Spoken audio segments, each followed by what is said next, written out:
Kembali lagi dengan saya, Angela Eka Prihatini. Apa kabar semuanya? Semoga bisa dilewati. Seperti biasa, kita cerita mengenai asam lambung dan gangguan kecemasan. Sebelum lanjut, teman-teman boleh dukung saya. Bagi yang belum, tekan tombol subscribe, aktifkan tanda lonceng, jangan lupa like dan komennya juga ya. Teman-teman, kali ini saya mau berbagi pengalaman mengenai asam lambung dan gangguan kecemasan. Teman-teman, dulu waktu saya mengalami asam lambung yang parah, saya sensasi kecemasannya itu, gangguan kecemasannya itu sering kali muncul itu pada saat mulai pergantian dari sore hari ke malam, teman-teman. Kalau sudah cuaca sudah mulai gelap gitu ya, udah dari sore ke malam gitu ya, bagi saya itu adalah hal yang paling horor, teman-teman. Setiap hari saya mengalami itu ya, setiap hari mengalami hal yang seperti hal yang sangat menakutkan gitu ya, teman-teman. Kalau sudah dari sore ke malam, pas habis mandi biasanya di sore hari gitu ya, itu sudah mulai, teman-teman, sudah mulai deg-degan gitu ya. Nanti malam bagaimana ya tidurnya, apakah bisa tidur nyenyak, apakah nanti malam kambuh lagi ya kecemasannya, nanti asam lambungnya naik lagi enggak ya. Selalu ada pertanyaan-pertanyaan itu muncul, teman-teman. Mulai bermunculan pertanyaan-pertanyaan itu ya, semua pertanyaan negatif, teman-teman, tentang ketakutan, kecemasan, kepanikan gitu ya.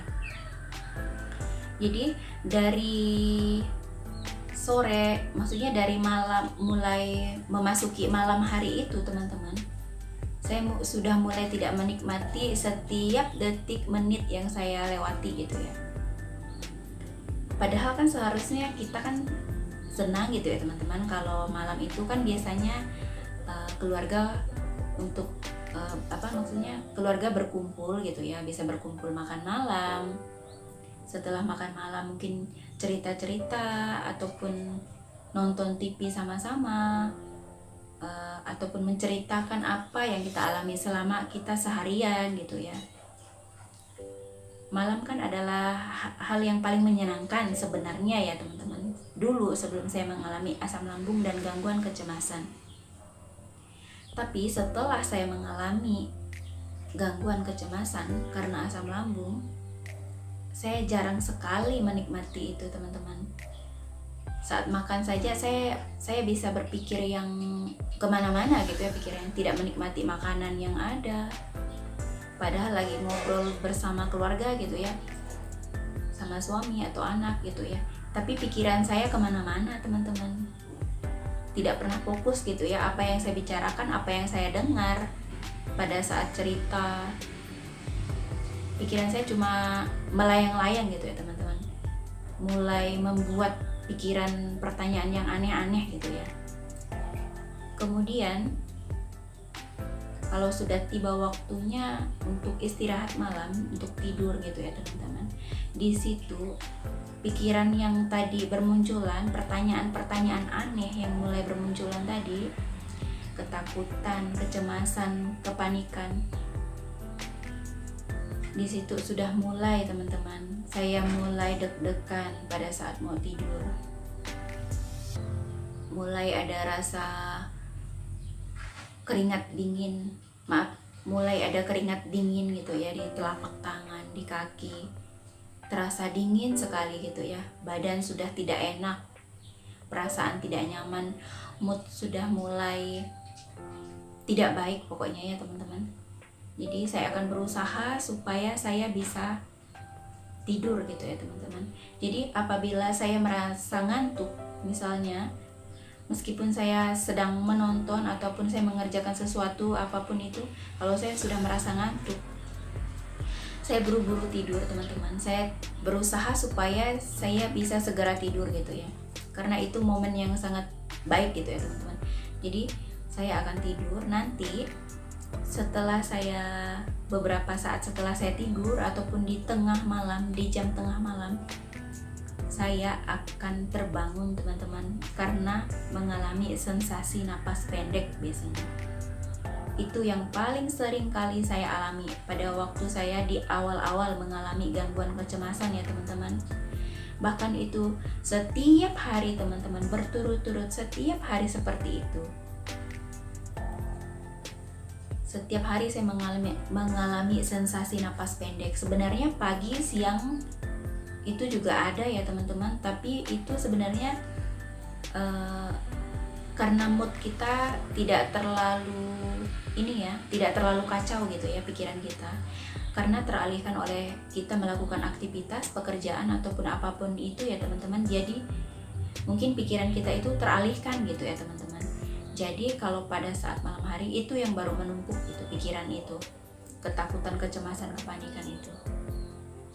Pada saat saya di tengah malam, tengah tidur nyenyak gitu ya, tiba-tiba terbangun, saya tiba-tiba merasakan napas saya itu berhenti gitu ya teman-teman. Saya pasti meraba leher saya ataupun perut gitu ya, kok seperti tidak bernapas, meraba denyut nadi, merasakan telapak tangan sudah dingin gitu ya teman-teman. Tiba-tiba terasa agak seperti keliengan gitu ya teman-teman, tapi tidak terlalu pusing yang keliengan yang berat gitu ya, tidak, tapi agak-agak seperti melayang gitu ya kepala. Di situ saya mulai naik kepanikannya teman-teman. Kalau sudah muncul sensasi napas pendek, kecemasan pasti akan muncul juga. Kecemasan saya takut mati, saya takut pingsan, saya takut saya mengalami sakit yang berat, saya takut tiba-tiba ambruk gitu ya teman-teman. Kalau di awal saya mengalami itu, saya kan belum terlalu paham gitu ya teman-teman. Saya kan masih kaget gitu ya, saya itu mengalami apa gitu ya. Seperti memang benar-benar sudah berhenti gitu teman-teman, napas saya seperti memang sudah tidak bernapas lagi gitu. Saya bangunkan suami teman-teman, saya bangunkan suami supaya tahu gitu ya apa yang saya alami. Tapi suami selalu menenangkan bahwa itu tidak apa-apa, saya itu sedang bernapas gitu. Suami bilang bahwa saya itu bernapas gitu, denyut nadi saya itu ada gitu. Tapi saya tidak mudah ini ya teman-teman, maksudnya seperti tidak percaya gitu ya teman-teman. Kok rasanya lain gitu, padahal suami bilang saya ini tidak apa-apa, tapi kok saya merasanya lain gitu, aneh. Jadi karena sudah keseringan seperti itu, dan saya juga sudah mulai tahu bahwa saya itu sakit apa sebenarnya. Jadi tipsnya, cara yang saya lakukan jika saya mengalami sensasi napas pendek, kalau saya terbangun di tengah malam, saya sudah siap nih teman-teman, saya duduk gitu ya, saya mencari posisi yang senyaman-nyamannya. Teman-teman juga boleh lakukan ini ya jika mengalami hal ini. Cari posisi yang nyaman. Jika teman-teman merasa tidak nyaman duduk di tempat tidur, cobalah teman-teman bangun, duduk di lantai mungkin, ataupun duduk di kursi gitu ya. Saya selalu mengambil posisi yang nyaman. Biasanya saya duduk. Kalau sudah agak, kita kan terbangun dari tidur gitu ya, kalau sudah agak agak ringan gitu rasanya ya, kan kita merasakan seperti kita tidak bernapas, berat sekali dada kita ya, seperti kita tidak bernapas. Bukan merasa agak ringan, maksudnya kita sudah merasa agak nyaman gitu ya, agak tenang gitu ya teman-teman. Minum air putih biasanya yang saya lakukan ya. Saya minum air putih.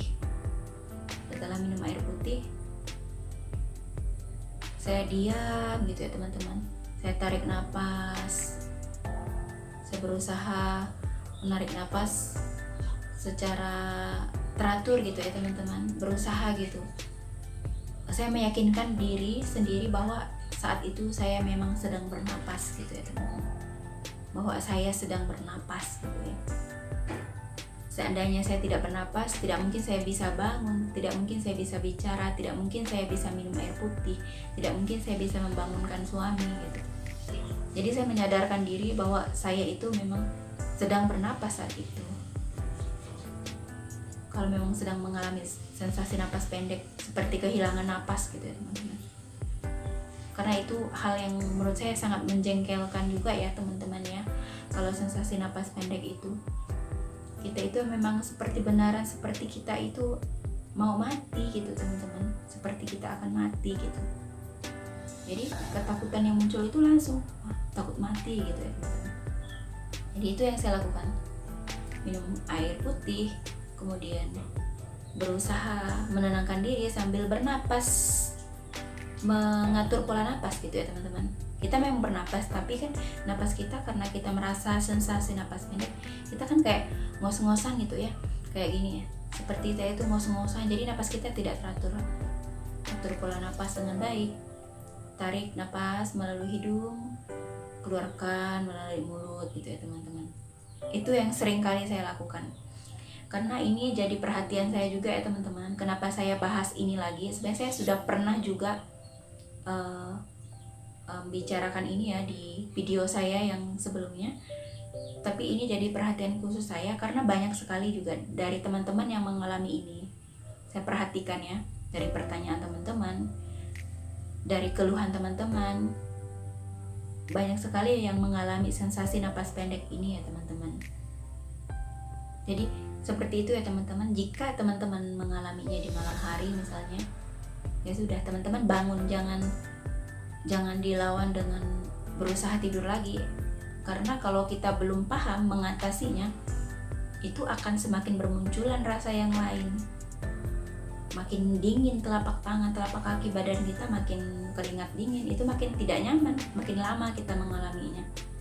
Jadi bangun, duduk. Kalau kita duduk kan lebih enak bernapasnya ya. Kalau baring kan, apalagi kalau bantalnya rendah gitu ya, kita seperti sesak gitu ya teman-teman. Padahal sebenarnya saat itu kita itu tidak sesak napas teman-teman. Napas kita juga tidak berhenti. Cuma kita merasakan seperti sensasi gitu ya, seperti napas kita itu pendek, seperti nggak plong gitu ya teman-teman. Kita napas itu seperti, kok rasanya tuh napas kita itu seperti 1-2 gitu ya, cuma 1-2 seperti mau berhenti gitu ya, 1-1 ya, seperti 1-1 gitu ya, tidak plong. Kalau kita normal seperti ini kan kita bernapas saja gitu ya teman-teman, meskipun kita sedang berbicara ataupun bekerja, beraktivitas. Kemudian saya perhatikan juga ya keluhan dari teman-teman. Saya lihat ada juga yang sering mengalami kelelahan ya teman-teman. Kelelahan itu saya juga sering teman-teman mengalaminya. Di video kemarin juga saya ada bahas ya, di video sebelumnya. Itu memang hal yang biasa teman-teman, karena badan kita ini kan memang mudah capek gitu ya. Kalau kita mengalami asam lambung itu teman-teman jangan heran ya, kita itu memang mudah capek teman-teman. Jadi kalau teman-teman berolahraga, kita asam lambung kan sebenarnya boleh gitu ya, berolahraga ringan gitu ya teman-teman, jangan yang berat-berat, mungkin bersepeda atau jalan santai atau lari gitu ya, tapi jangan terlalu memporsir tenaga kita teman-teman.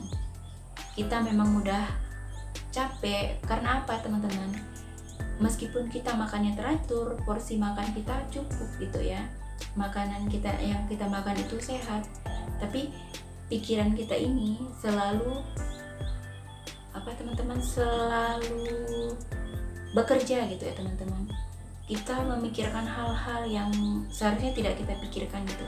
Jadi itu menguras energi kita teman-teman. Jadi kita itu mudah capek.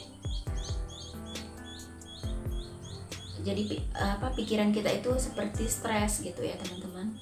Kita terlalu banyak berpikir gitu ya, hal yang tidak seharusnya kita pikirkan setiap hari, dari bangun tidur sampai kita mau tidur lagi.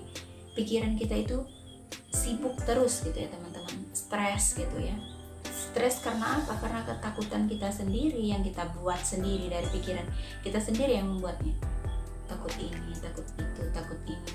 Itu dari pikiran kita sendiri gitu ya. Makanya kita mudah lelah teman-teman.